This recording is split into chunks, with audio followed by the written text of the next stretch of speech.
Odisha plus खबर ही 7 दफा दाबी नहीं ओडिशार ड्राइवर संघ आंदोलन को ओह्लाइले। आजिठु ड्राइवर महासंघर स्टीयरिंग छाड़ आंदोलन। भंजनगर शाखा कर्मकर्ता माने मध्य आंदोलन में सामिल हेबे। एने सोमवार भंजनगर शाखा कर्मकर्ता माने एनसीए अधिकारी को लिखित भाव जणाइछंती। कर्मकर्ता माने निर्वाही अधिकारी अनुपस्थिति रे मुख्य सहायक मिलन मोहन मुर्मू को भेटी दाबीपत्र प्रदान करिछंती। ओडिशार 5 लाख ड्राइवर राजरास्ता को ओह्लाइबे। 7 दफा दाबी नहीं अनिर्दिष्ट काल पई आंदोलन करिवे all Odisha driver association. Steering छाड़ी आंदोलन को ओह्लाइबे राज्यर सबु गाड़ी चालक।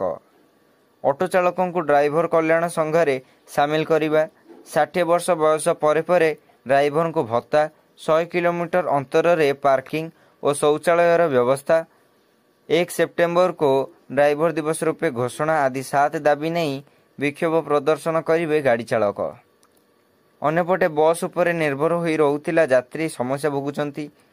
गाड़ी चलाचल बंद कारण लोकों को यातायात ठप हो जाइछि। एपरिके काम पई दूर को यात्रा करुथिबा श्रमिक माने भी समस्यार सम्मुखीन होइछंती।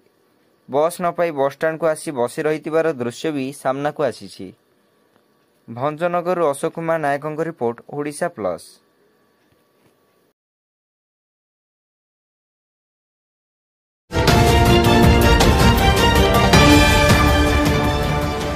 ओडिशा प्लस